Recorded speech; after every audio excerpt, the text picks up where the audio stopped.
galera, vocês estão no Canga Literária, na estreia aqui do nosso canal do YouTube. O Canga Literária é um projeto de extensão, que é uma parceria do Instituto de Letras da UERJ com a Faculdade de Ciências Médicas. Eu sou Mônica Firmeda, professora da Medicina, e eu estou aqui neste momento porque o grupo todo está muito mobilizado com essas manifestações explícitas de racismo que nós tivemos aí nos últimos tempos, embora a gente saiba que isso acontece no nosso dia a dia mesmo de uma forma muito mais menos explícita, mais obscura. E o grupo todo muito mobilizado na nossa última reunião, que foi virtual também, decidiu fazer um sarau virtual. Nesse momento, então, esse vídeo tem a finalidade de eu ler o conto que eu selecionei aqui para a gente ler junto, da Geni Guimarães, que chama Metamorfose, e está nesse livrinho que chama Leite do Peito. Esse livro é um livro de contos, originalmente publicado em 1988, essa edição que eu tenho aqui é de 2001, da Masa Edições. E a Geni Guimarães é uma das grandes autoras de literatura negra, entre tantas que esse nosso país tem como pedras preciosas. Então vamos lá. O conto nessa edição fica na página 57, se alguém tiver o livro e quiser acompanhar. No ano seguinte, já no primeiro dia de aula, levava na bolsa um poema de 4 versos que diziam: foi boa para os escravos e parecia um mel. Acho que é irmã de Deus, viva a princesa Isabel. De imediato não tive coragem de mostrá-lo à professora. Cada vez que tentava, ficava gelada e o coração já ia correndo bater na garganta. Mas no segundo dia de aula, numa hora em que ela disse que a minha letra era bonita, arranquei da bolsa o poema e lhe entreguei. Ela foi até a mesa, sentou-se com meu papelzinho na mão. Leu e releu. Pegou a caneta, riscou qualquer coisa por sobre meus versos e mandou o Pedro chamar o diretor. Imediatamente me deu vontade de urinar e vomitar. Será que havia feito alguma coisa errada? E se houvesse feito, iria para os grãos de milho nos joelhos? Chegou o diretor seguido do Pedro. Dona Cacilda deu-lhe o papel. O diretor leu, ficaram algum tempo conversando baixinho e apontando alguma coisa que eu havia escrito. Depois ele saiu e a professora devolveu-me o poema e continuou a aula calmamente, sem um gesto que me explicasse o bom ou o ruim dos meus versos. Mas a qualquer barulhinho, ficava eu toda trêmula, ávida por um sinal, uma explicação por mais banal que fosse. Assim, fiquei até o final da aula, mas quando a minha fila saía e passava pela porta da diretoria, o diretor saiu, procurou-me com os olhos e disse: parabéns! Não foi nada, obrigada, fui para casa feliz. Sabiás empoleirados na cabeça da alma. Devia ser dia 10 ou 11 do mês de maio. A dona Cacilda, logo após o recreio, disse-nos: no dia 13 agora vamos fazer uma festinha para a princesa Isabel, que libertou os escravos. Quem quer recitar? Várias crianças gritaram: eu! Pluft, pluft. Meu coração lá foi de novo parar na garganta. Era hora e a vez de expor meu poema. Não podia perder a chance. Mas como conseguir coragem? E se errasse? Assim não dá, gritou a professora. Levantem a mão. Levantei a minha, que timidamente luzia negritude em meio a 5 ou 6 mãozinhas alvas assanhadas. Você, você e você. Não fui escolhida. Tantos não é possível, explicou-nos ela. Mas eu não podia perder a oportunidade. Corri atrás dela, sôfrego. Dona Cacilda, eu tenho aquela que eu fiz outro dia, que eu mostrei para a senhora chamou o diretor e falou parabéns, e eu deixo ela mais grande. Falei tudo sem respirar, sem piscar. Medo de não convencer, de apertar os olhos e as lágrimas escaparem do controle da emoção. Saturei. Está bem, amanhã você traz a poesia e a gente ensaia. Acariciou meu rosto e riu xoxamente. Sua mão parecia pena de galinha. E seus lábios, no riso, tinham muito a ver com as casquinhas de tomate caipira que minha mãe colocava no tempero do arroz. Fui para casa meio angustiada, já estava quase arrependida de haver insistido. O aumentar e decorar o poema não era nada. O difícil era não temer, não tremer, não chorar, não esquecer na hora. Pensei em não ir às aulas por uns dias, inventar uma dor de barriga, mas não podia falhar com a princesa Isabel. Ela merecia, se não fosse ela, que pecado seria maior? Mentir, que estava doente, ou não homenagear a santa princesa Isabel?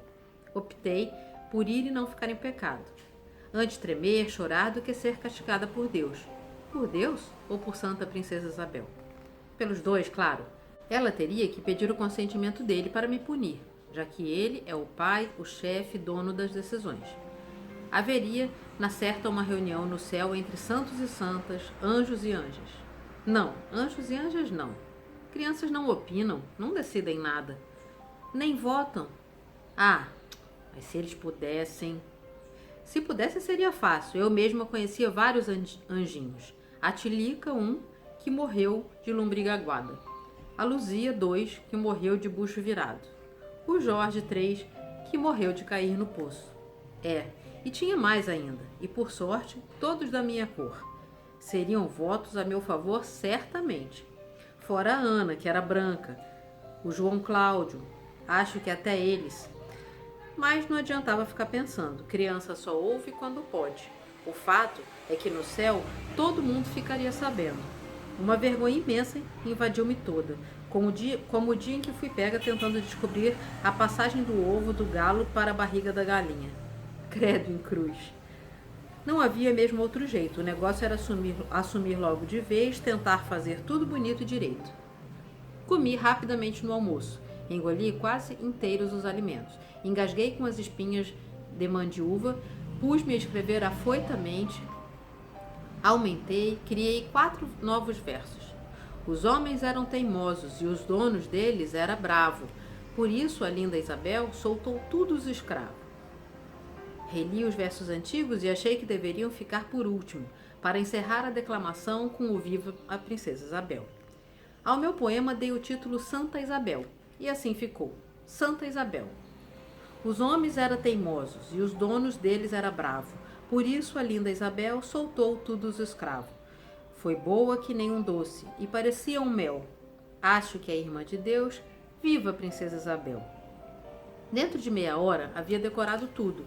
Daí comecei a declamar pausadamente, às vezes começava do fim e voltava para o começo, tudo certinho. Nem um pulo nas frases, nem um gaguejar, nada. No dia seguinte coloquei meus escritos sobre a mesa para apreciação da professora. Ela o pegou, leu, fez as correções ortográficas, como por exemplo colocando NS no final da palavra homens, concordou adjetivos, etc. E me devolveu.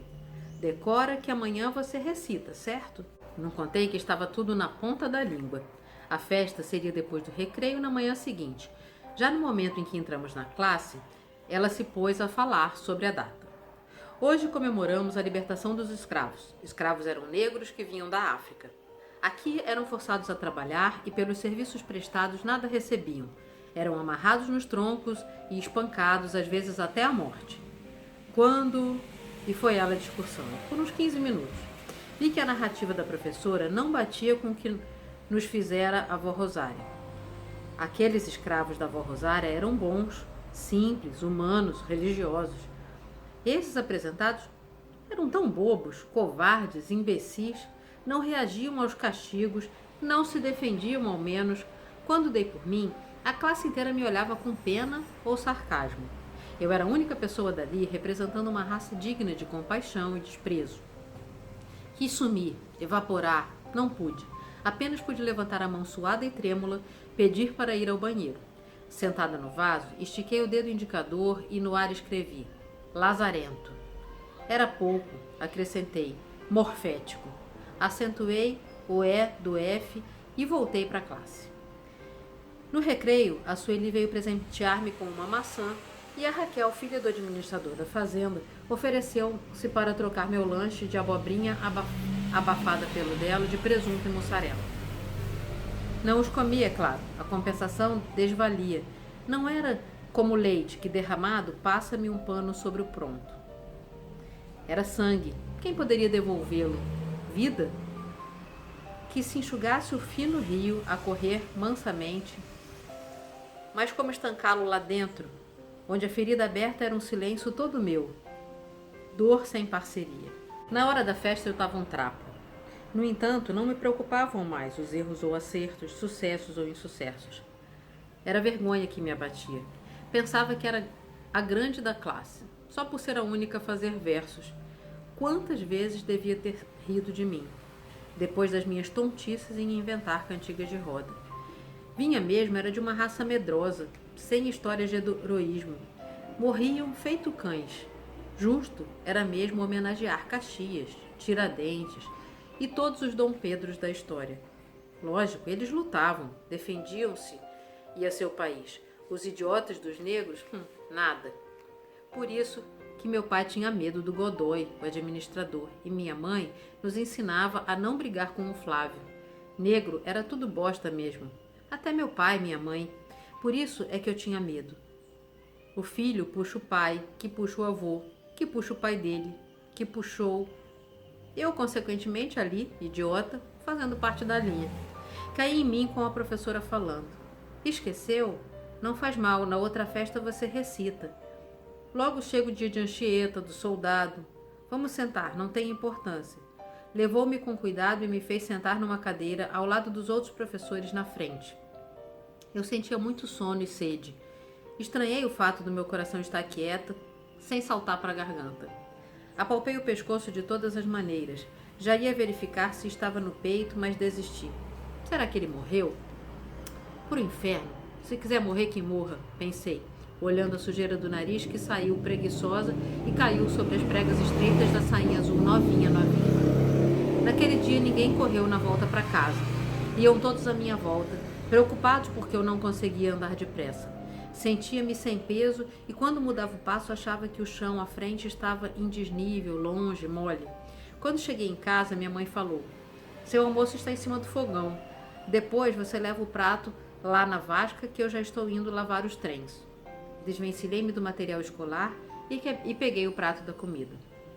Já ia saindo para jogar tudo para as galinhas do terreiro quando pensei que se levasse o prato logo, minha mãe ia desconfiar, porque não se almoça em tão pouco tempo. Resolvi aguardar.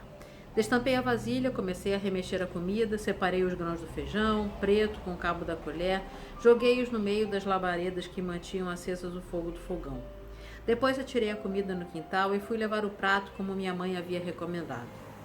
Até então, as mulheres da zona rural não conheciam as 1001 utilidades do bombril. E para fazerem brilhar os alumínios, elas trituravam tijolos e com o pó faziam a limpeza dos utensílios. A ideia me surgiu quando minha mãe pegou o preparado e com ele se pôs a tirar da panela o carvão grudado no fundo. Assim que ela terminou a arrumação, voltou para casa. Eu juntei o pó restante e com ele esfreguei a barriga da perna. Esfreguei e vi que diante de tanta cor era impossível tirar o negro da pele.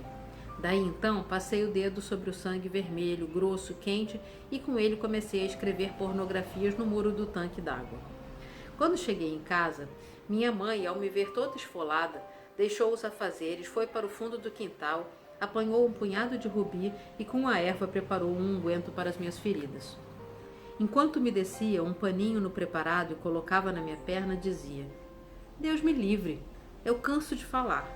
Não sobe nos muros, não brinca de correr, que nada. Entra por um ouvido e sai pelo outro. Parece moleque? Mentira, nem moleque faz isso. Vê se o Zezinho... Eu ouvia sua voz distante. Brava, doce, bálsamo. Dentro de uma semana na perna, só uns riscos denunciavam a violência contra mim. De mim para mim mesma. Só ficaram as chagas da alma esperando.